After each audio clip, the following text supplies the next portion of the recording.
What's up, everybody? I am Impendingduff, and thank you for coming to check out the video today. This is quick tip number 9 on properly thinning your paints. I know that can be subjective depending on the artist and the situation, but for general rule of thumb, this is kind of my guide on properly thinning your paints, right?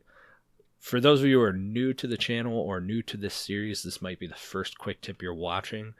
I just want to express that these were recorded over a year ago and uploaded to my Patreon, so I do these every single week. Today I'm also releasing quick tip 57 on basics of green stuff to my patrons.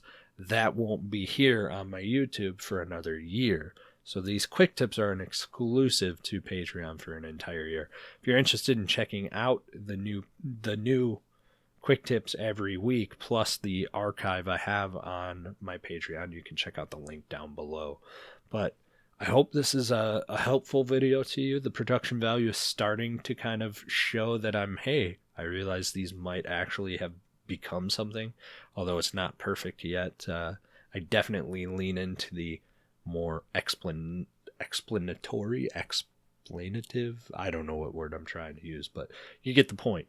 I lean into explaining more, right? So I hope this helps you out. If you enjoy it or if you want to see more videos, I'm going to release one of these every single week.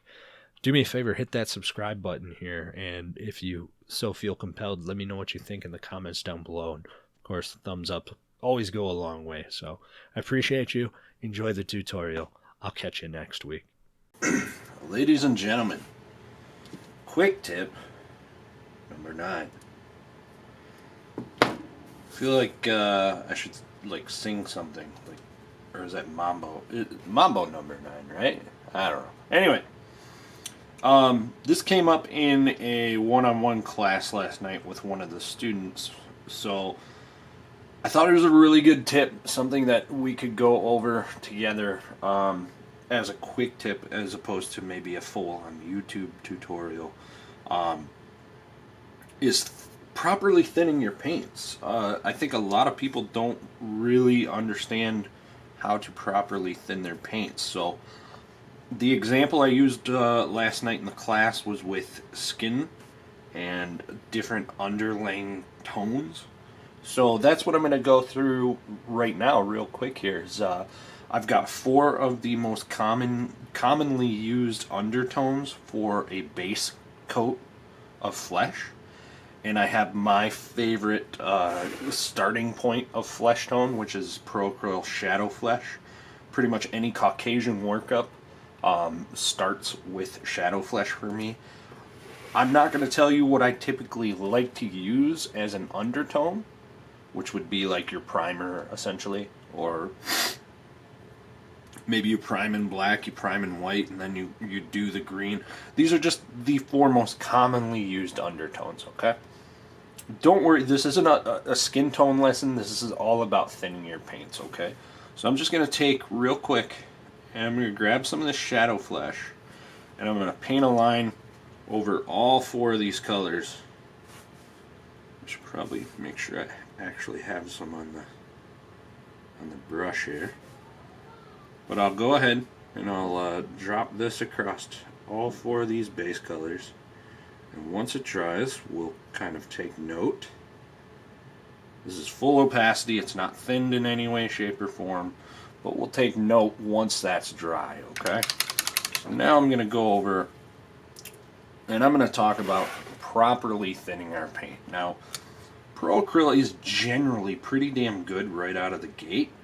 And this is going to be a little different across the board. So depending on what paint line you're using, Citadel, Reaper, Scale, Pro-Acryl, whoever, really what we're looking for is the opacity or translucent nature of the paint.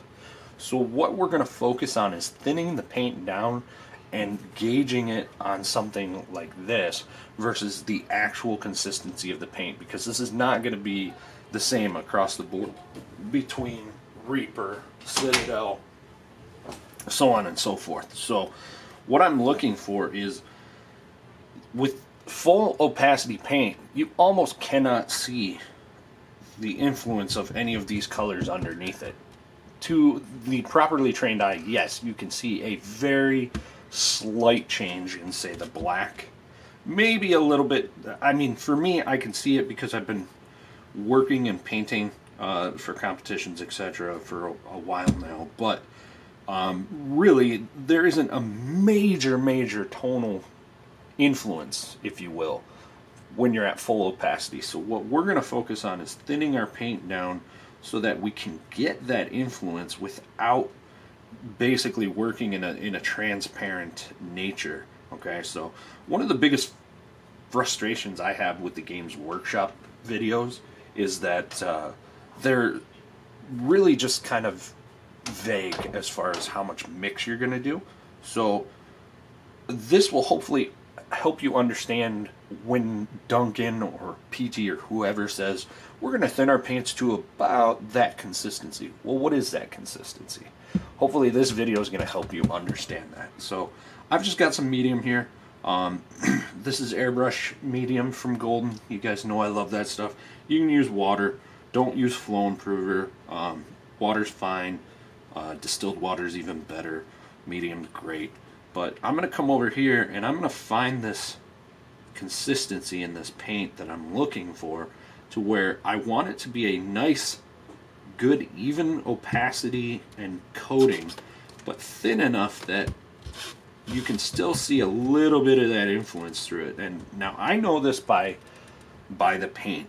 You know, I've been working with this paint enough that I kind of get it. But if we look, this is still my full undiluted paint, if you will, where this is my now thinned paint to the consistency that I'm looking for. Okay, so I'm going to pull some of this out, and you can see it's still really good coverage, right?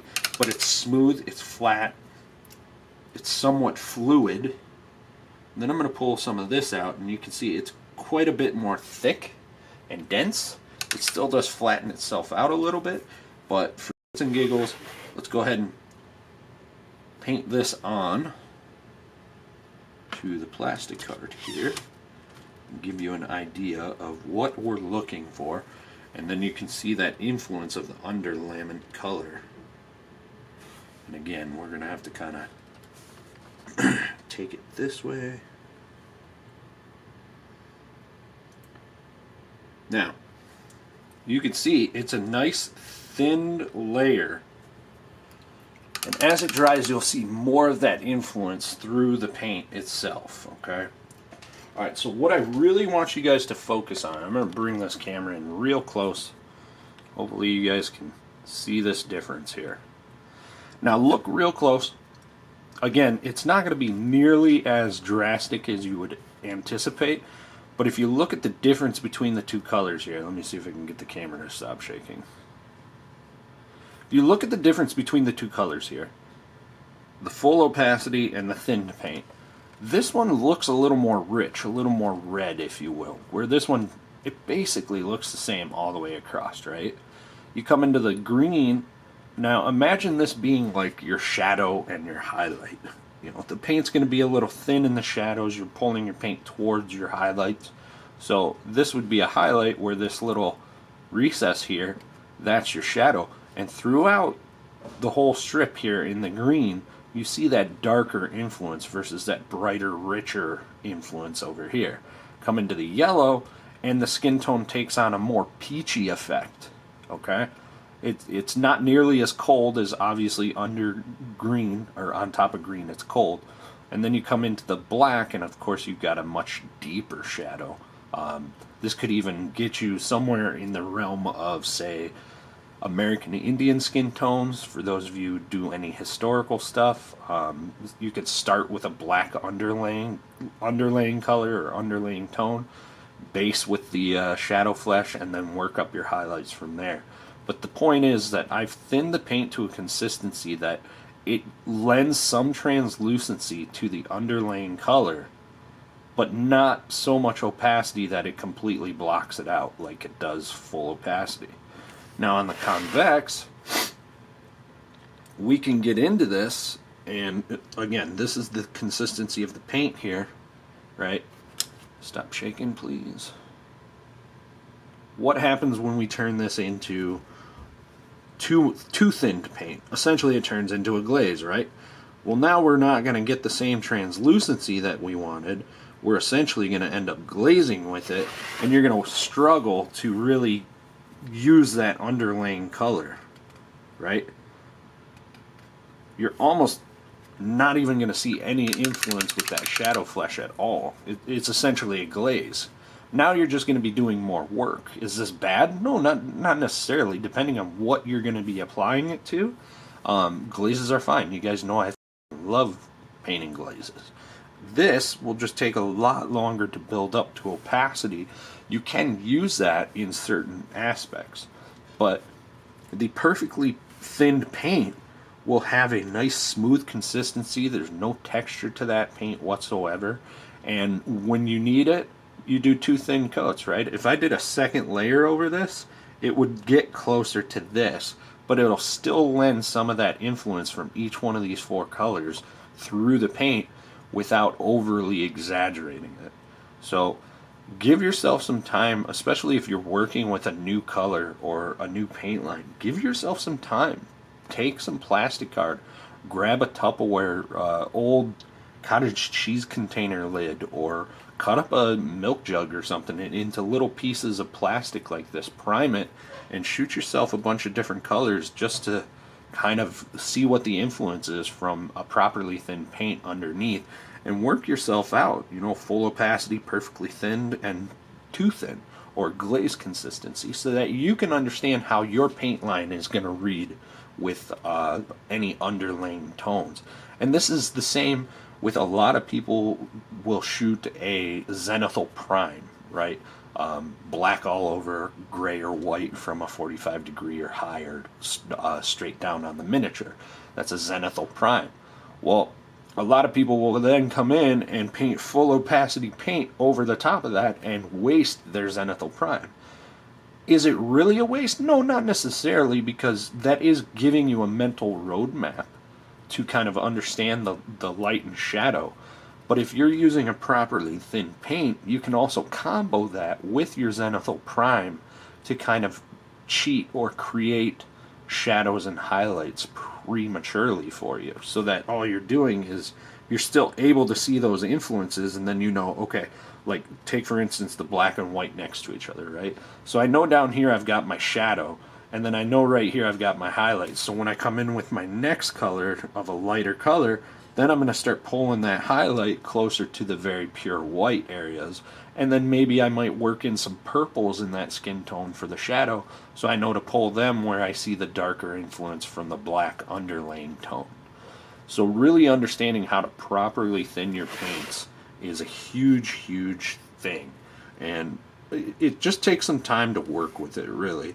If you've got enough understanding with your paint to work with it and get that perfectly thinned down paint, it'll be perfect. Every time you do it, it'll be almost like a muscle memory. See that? It doesn't take me very long to thin that paint properly. So I hope you guys enjoyed that quick tip. If you guys have any questions at all about properly thinning your paints, feel free to reach out in the Discord, hit me up here on Patreon, whatever you guys are comfortable with. But I hope this helps you guys understand how to properly thin your paints. Thank you so much for being patrons. I hope this video sounds better. I got a new fan, so it's not as noise pollutant, if you will. But hopefully you guys enjoyed, and thank you so much for being patrons. I'll see you guys next week.